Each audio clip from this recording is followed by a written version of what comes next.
पूज्य आशुतोष शास्त्री जी महाराज के चैनल में आपका स्वागत है। एक भक्त था, भगवान का बड़ा प्रबल भक्त था, लेकिन अनपढ़ था, पढ़ा लिखा नहीं था, गंवार था, गांव का रहने वाला था। महाराज, एक दिन उसके मन में विचार आया कि क्यों ना हमें गांव के मुखिया साहब के यहाँ जाना चाहिए। वो थोड़ा पढ़े लिखे हैं, प्रधान जी हैं, उनसे पूछ आए कि भगवान की प्राप्ति कैसे होगी,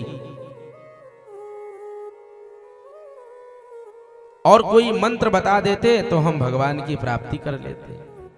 गांव के मुखिया के पास गया और कहा, महाराज कोई मंत्र बता दीजिए जिससे भगवान जल्दी मिल जाए। तो मुखिया साहब जो थे वो थोड़ा मजाकी थे। उन्होंने सोचा ये क्या भगवान को प्राप्त करेगा, तो उन्होंने लिख करके दे दिया, हरिया गोबर परात में शोभा गया बारात में, जाओ इसी का मंत्र का जाप करो तुम्हें भगवान मिल जाएंगे। और वो गंवार था, किसान था, पढ़ा लिखा नहीं था, उसको लगा कि यह मंत्र है भगवान की प्राप्ति का, और वो लेकर के गया लिख करके और खेत में बैठ गया। ये भक्तमाल की कथा है। खेत में महाराज बैठ गया और जब करने लगा, हरिया गोबर परात में शोभा गया बारात में। एक दिन बीता, 2 दिन बीता, तीसरे दिन भगवान ने माता लक्ष्मी से कहा कि हमें अपने भक्त का दर्शन करने के लिए जाना है। लक्ष्मी मैया ने कहा, हे प्रभु, आपको कोई गोविंद कहता है तो कोई गोपाल कहता है, ये कैसा नाम है हरिया गोबर परात में शोभा गया बारात में। फलम तू उभयो रोकम भावक ग्राही जनार्दन। भगवान तो फल देखते हैं, भाव देखते हैं। भगवान ने कहा, देखो देवी, उसी शब्द को भगवान ने मंत्र बना लिया। कहा, देवी इसी को तुमने जपा था तब रुक्मणी, जब तुम्हारा विवाह हुआ रुक्मणी का, तब तुमने मुझे पत्र में यही लिख करके दिया था। कहा, मैंने ऐसा कैसे लिखा? कहा, इसने हिंदी में लिखा है, तुमने संस्कृत में लिखा था। तुमने लिखा था, हे हरि, श्रुत्वा गुणान भुवन सुंदर शृण्वताम थे।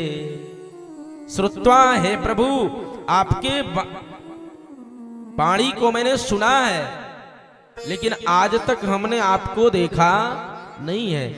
हे हरि, हमारे अंदर कोई पात्रता नहीं है और यह अशुभ विवाह होने वाला है, और यहाँ आकर के मेरा हरण कर लीजिए, और यदि आपने ऐसा नहीं किया तो अपने प्राणों की आहुति दे देंगे। हमारे अंदर कोई पात्रता नहीं है।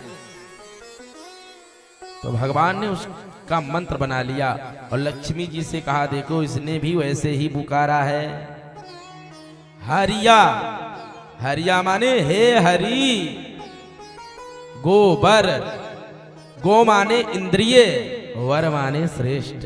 हे हरि, हमारे इंद्रियों के अंदर कोई श्रेष्ठता नहीं है। हरिया गोबर परात में, यानी हमारे अंदर कोई भी पात्रता नहीं है। अरे हे प्रभु, उस अशुभ विवाह को शोभा गया बारात में, उस अशुभ विवाह को आपने शुभ कर दिया। रुक्मणी मैया के पाणिग्रह करके, उनके हाथों को पकड़ करके अपना लिया तो वो धन्य हो गई। ऐसे हे प्रभु, हमारे हाथ को पकड़ लीजिए और हमें अपना लीजिए, हम भी धन्य हो जाएंगे। और महाराज, तीसरे दिन गोविंद प्रकट हो गए। भगवान तीसरे दिन नंद नंदन प्रकट हो गए। किसान देख करके मंत्रमुग्ध हो गया और दर्शन पाकर धन्य हो गया। महाराज, भाव की प्रधानता है। भाव है तो भगवान है, और भाव नहीं तो भगवान भी नहीं है। इसलिए भावग्राही जनार्दना। परम पूज्य श्री आशुतोष शास्त्री जी महाराज श्री के द्वारा कथाओं के आयोजन हेतु संपर्क करें। कृपया वीडियो को लाइक, सब्सक्राइब और शेयर करके सनातन धर्म के प्रचार में हमारा सहयोग करें। सादर जय सिया राम।